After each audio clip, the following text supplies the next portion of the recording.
client at my workplace would sit in the farthest chair and just stare at me all day, rubbing his palms on his knees.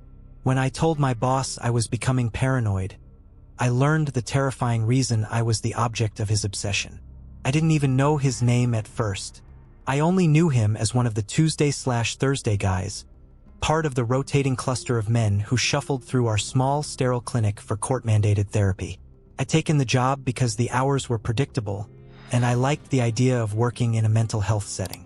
Something about being behind a desk, stamping forms, answering phones, and sending off scheduled reminders felt comforting in a way my previous chaotic jobs hadn't.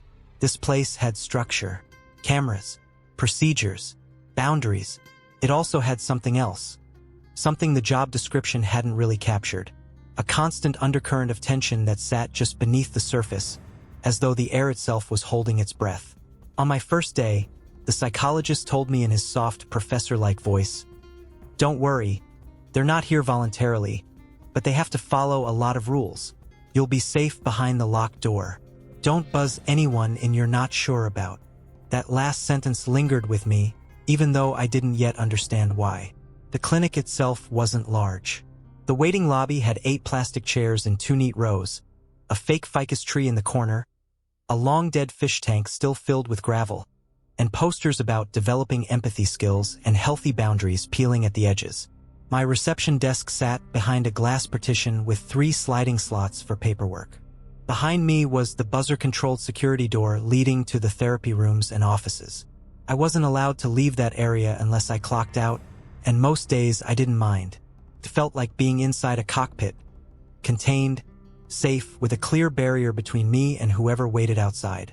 But then there was him. At first, he blended into the blur of faces. The clients came in waves like that, overwhelming in their sameness. A lot of them wore sweatshirts with frayed cuffs, jeans that had seen too many winters, jackets with old stains, shoes with soles so worn the edges peeled like tired petals. Most avoided eye contact. Most seemed embarrassed to be there, or annoyed, or deeply lost. But he wasn't embarrassed. He wasn't annoyed. He seemed patient. Still. Too still. The first time I really noticed him, he walked in just as I was unlocking the partition window. I heard the jingle of his keys before I heard anything else. It was rhythmic, like he must have been swinging them as he walked. Then he stepped fully into view. He didn't look dangerous. He didn't look like anything, really. Average height, average build, maybe around his late 50s. His hair was sparse and gray, combed back in a way that looked deliberate but outdated.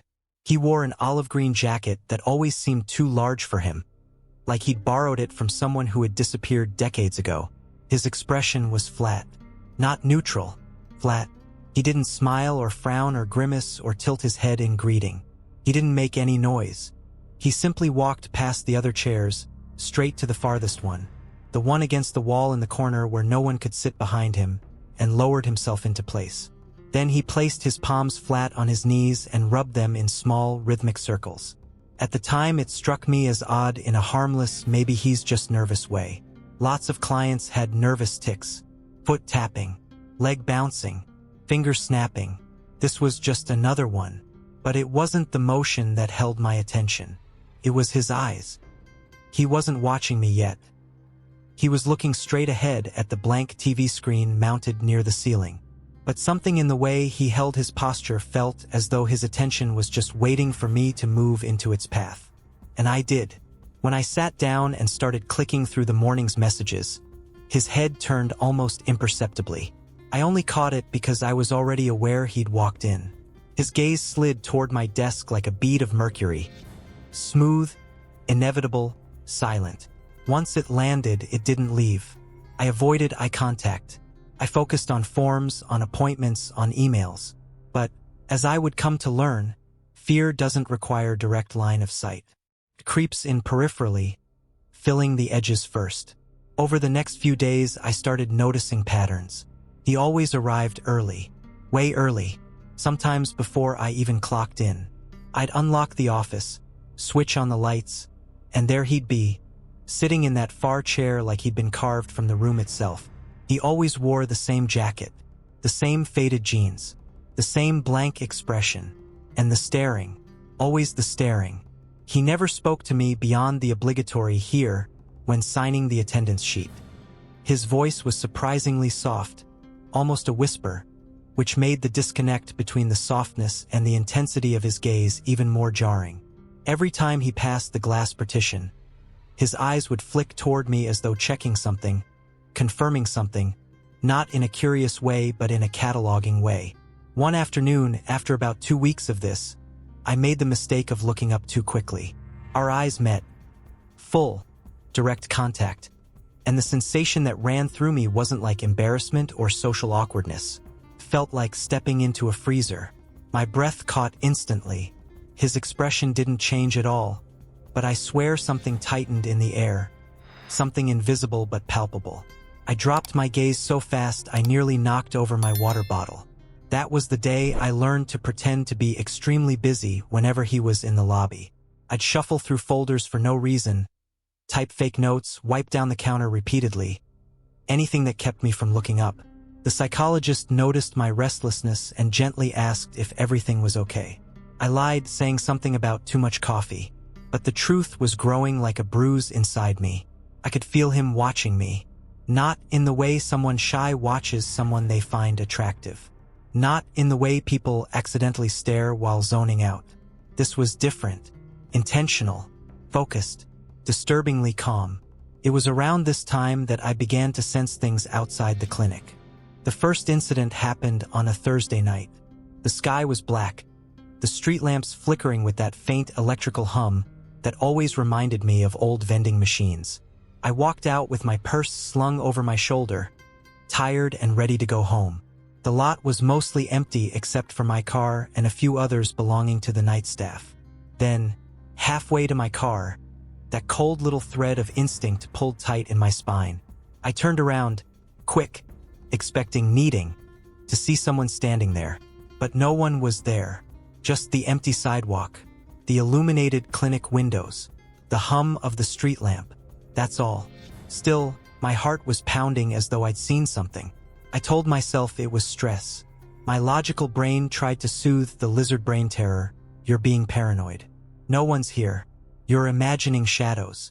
I got into my car with shaky hands and locked the doors before even putting the key in the ignition. The next day was worse. I took my usual walk to a sandwich shop a few blocks away. It was sunny, warm, deceptively normal. I remember feeling proud of myself for not letting yesterday's fear cling to me. But halfway down the street, I felt a prickle on the back of my neck. The distinct, primal awareness of being watched. I turned my head sharply, and I swear I saw a figure duck behind the brick corner of the laundromat across the street. I didn't see a face, didn't see a jacket, just movement, just the kind that doesn't match natural pedestrian behavior. I froze mid-step. My mouth went dry. Then I did something I wasn't proud of. I ran. Not a full sprint, but a power walk that bordered on panic. When I got inside the sandwich shop, I pretended to be fine, but the cashier must have thought I had asthma with how I was breathing. Still, I didn't tell anyone. What was I supposed to say? I think a man who barely speaks to me might be following me even though I have zero proof? I didn't want to sound dramatic. I didn't want to be the paranoid receptionist with an overactive imagination. But those instincts didn't stop. They grew. A week later came the incident that finally broke whatever flimsy rationalization I had left. He came in early as usual. I heard the buzzer, then the door open, then his slow, steady footsteps. I glanced up out of habit, expecting to see him moving toward his usual chair. But he wasn't sitting. He was standing perfectly still in the lobby doorway, shoulders squared, head slightly tilted, staring at me through the partition as though he'd been waiting for me to look at him. His hands hung motionless at his sides. No palm rubbing, no nervous tick, just stillness. The air felt wrong instantly, like the entire building had exhaled and forgotten how to inhale again. I managed to force out a weak, "Hi, you can have a seat." He didn't move. At first I honestly thought he hadn't heard me, but then I saw his eyes shift. Not blinking, not looking away, just shifting slightly with this slow, terrifying deliberateness, like he was studying the way the sound left my mouth. Then he turned and walked to his usual chair. Saturday.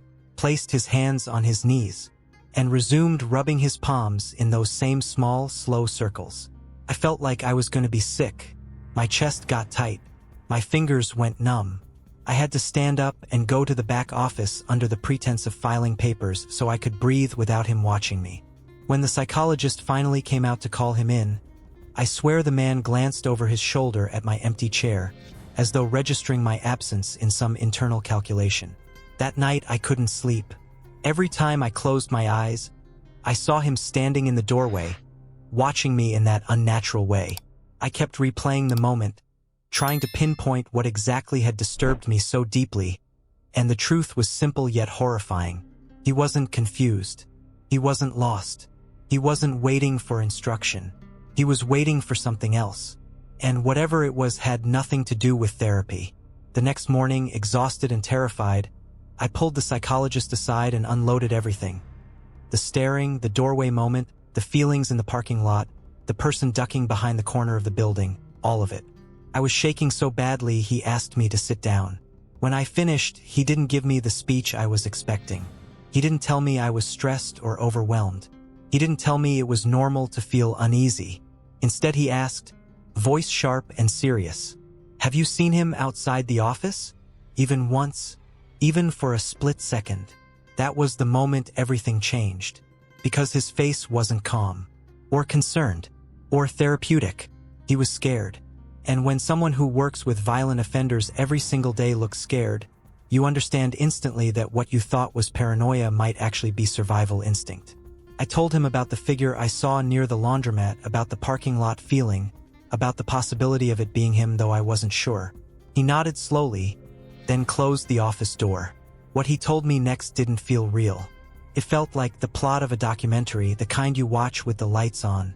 That man, the quiet one in the far chair, the one who barely spoke to me, the one who stared as though memorizing the air around my face, had spent decades, literal decades, stalking women before assaulting them.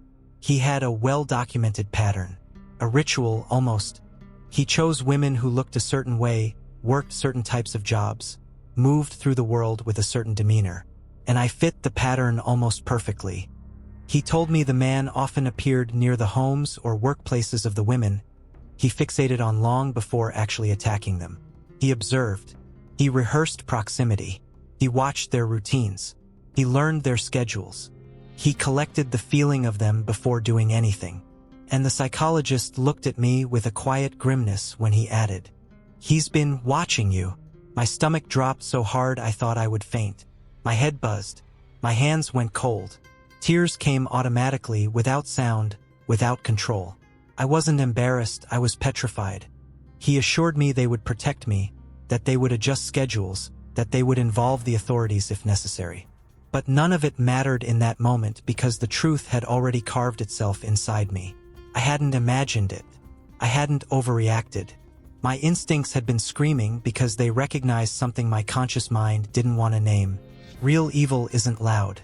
It's quiet. It sits in a corner chair rubbing its palms in slow, steady circles. It watches. It waits. And it chooses. After that conversation with my boss, the world didn't feel the same. It wasn't like flipping a switch where fear instantly becomes caution or caution becomes preparedness. It was more like the ground under my life had shifted just enough to be maddening. Not enough to make me fall, but enough that I could never quite find my balance again. The psychologist had adjusted the schedule, so I was never in the reception area when the man arrived or left. I didn't see him in the hallway anymore, didn't hear his footsteps, didn't catch his reflection flickering across the partition glass. But the absence didn't comfort me. If anything, it made my instincts even louder because now time passed without me seeing him. And my brain kept whispering, exactly. Now you don't know where he is. I hated how hypervigilant I became, but I couldn't control it. Whenever the buzzer sounded, even if I was in the locked back office, my body tensed. Whenever footsteps approached the secured door, I stiffened. Even when I wasn't working, like when I was grabbing groceries or getting gas or taking out my trash, I found myself checking corners, windows, reflections in parked car windows. Some nights, I lay awake replaying every interaction I'd ever had with him. How many times did he stare at me? How many times did I catch him halfway through some quiet observation? How many moments had he been analyzing something about me, my routine, my posture, my patterns, without my awareness? One morning, driving to work, I pulled into the lot and saw a car that looked vaguely like his parked near the far corner. Maybe it wasn't his, the windows were tinted and the make wasn't the same. But the instinct hit so fast, so sharply, that I had to sit in my car for 5 minutes before forcing myself to get out. It wasn't rational. It wasn't logical. But rationality was no longer the language my body used to communicate danger. The psychologist was gentle with me at first, telling me he would support me, that the information wasn't meant to terrify me but to empower me. But the moment he said empower, I felt tears prick my eyes again. There's no empowerment in knowing someone like that has been studying you. There's only dread. The clinic's internal protocols changed subtly. My boss would sometimes check the lobby before asking me to walk back out front. Another staff member began staying in the reception area during the man's appointment times, ostensibly to help organize paperwork, though we both knew it was just to make sure I wasn't alone. The psychologist told me, carefully, deliberately, that the man had a long history of reacting to small changes in victim routine, that he didn't like being deprived of access, that we were trying to prevent agitation without triggering suspicion. That word, victim, I wish he hadn't used it, even accidentally. The man finished his mandated sessions sometime near late spring. I wasn't at the clinic when he had his final appointment.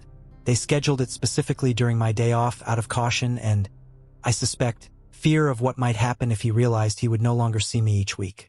When the psychologist told me it was over, he's completed the program, he won't be returning, a weird, hollow relief washed through me, like someone had untied a rope around my chest but left the indentation there. The next few weeks were quiet in a way that made me uneasy. I didn't see him in the clinic anymore, but that only meant I didn't know where he was at all. It's a special kind of fear, the fear of the unknown. It's like standing in the dark with the lights off, knowing someone else might be in the room but having no idea where they're standing. The dread didn't go away. It just shifted, morphed, burrowed deeper.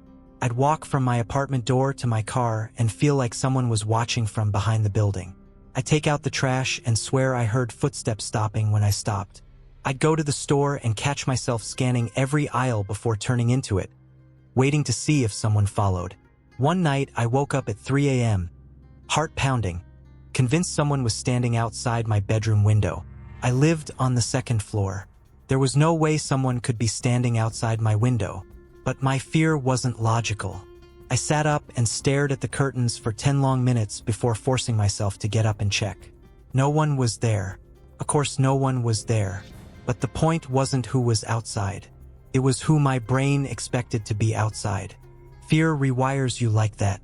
I wish I could say it was all internal, that I was spiraling into an overactive imagination. But a few days later, while walking up to my building after work, I saw a man standing near the mailboxes. He was turned slightly away from me, hands in pockets, wearing a jacket too big for his frame. For one wild heartbeat, I thought it was him. My breath froze, my feet glued to the sidewalk. Then the man shifted, and I realized he was someone else entirely. A neighbor's guest, a stranger looking for the right apartment number. Nothing dangerous, but for that one heartbeat, I saw him standing there. And that wasn't something I could unfeel. For the next several months, I lived in this strange limbo. Part fear, part denial, part logic, part dread. I tried telling myself I was safe. My boss said the man wasn't allowed near the clinic anymore. The man had no legitimate reason to seek me out. The program was over. But the mind doesn't function on logic alone. It functions on memory, on instinct, on the quiet calculations made while sitting across a lobby from a man who has studied victims like a craft. About 3 months after he disappeared from the clinic, I quit my job. I didn't make a big fuss about it. I said I wanted a change of pace, that I needed something with less emotional weight. Both were true, but the deeper truth was simpler.